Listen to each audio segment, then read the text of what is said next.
ఏమండి ఎంత కొంటున్నారండి? ఇది 1500 కొన్నామమ్మా. ఏది చెట్టా? వంటగా బత్త అయింది. అక్కడమ్మో 12, 15 వేస్తున్నాడు ఇద్దరు మనుషులు. ఏం మిగులుతుందమ్మా? 15 అంటే కేజీకా? కేజీ 15 రూపాయలమ్మా. ఒక బస్తా ఎన్ని కేజీలు వస్తుందండి? 60 కేజీలు వస్తుందమ్మా, 40 కేజీలు వస్తుంది, 50 కేజీలు వస్తుంది. ఇప్పుడు మాకు ఏంటంటే ఇది కోసుకుని ఇద్దరు మనుషులు వెళ్ళినప్పటికీ ఏమి ఉండట్లేదు, వ్యాపారాలు ఏమి మిగులుతలేదు.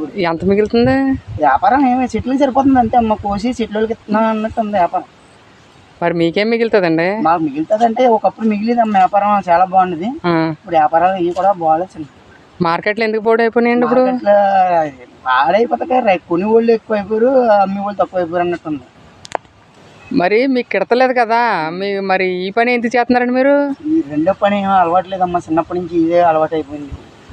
అలవాటు అయిపోయి ఇంకా రెండో పని చేద్దామన్నా కానీ ఎక్కడికి వెళ్ళినా కానీ ఏ పని చేస్తాక ఉండలేదు. ఓకే, ఇది వరకు ఎంత రేటు ఉండేది నిరుడు? మేము ఫస్ట్ వ్యాపారం చేసినప్పుడు అమ్మ 40-30 కూడా ఉండేది. మేము బయట కొనుక్కుంటే మరి కాయే 15 రూపాయలు అమ్ముతున్నారు కదండి. వాళ్ళకి మిగిలినమ్మా, మాకు తగులు వాళ్ళకి మిగిలినవి.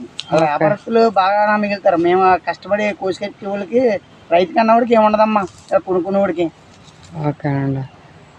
మరి మీకు మిగలట్లేదు కదండి, మరి మీ ఆధారం ఎలాగండి? వచ్చినప్పుడు అలాగా రూపాయి ఉంచుకుంటామమ్మా, రూపాయి తింటాం, ఆ రూపాయి మళ్ళీ అయిపోయాక మళ్ళీ ఇలాగ ఆధారపడుతున్నాం. వ్యాపారాలు అలా ఉన్నాయి చిన్న, ఇప్పుడు వ్యాపారాలు అయితే వరకులాగా ఉండట్లేదు. ఓకే అండి. ఒకప్పుడు మాకు చాలా బాగుండేది వ్యాపారాల్లో. ఇప్పుడు మొత్తం వ్యాపారాలు కూడా దెబ్బ మీద దెబ్బ ఏది కూడా కలిసి వస్తలేదు చిన్న. ఏంటంటే అలవాటు అయిపోయి ఈ 2 ఇజ్జికి వెళ్ళాక ఎడుస్తాం అంతే. ఇప్పుడు రైతుని తగ్గించమంటే రైతు ఏమంటాడంటే, అబ్బాయి రైతు అక్కడ 40 అవుతుంది 50 అవుతుంది అంటారు. రైతు దగ్గరికి వెళ్ళినప్పుడు రూపాయి ఇస్తలేదు, మాకు ఏం కలిసి వచ్చేది ఏది లేదు చిన్న. ఏంటంటే అలవాటు అయిపోయింది అంతే వ్యాపారం. ఓకే అండి, మీరు అన్నీ బాగుండాలని కోరుకుంటున్నాం. మన ఛానల్కి లైక్ చేసి సబ్స్క్రైబ్ చేసుకోండి.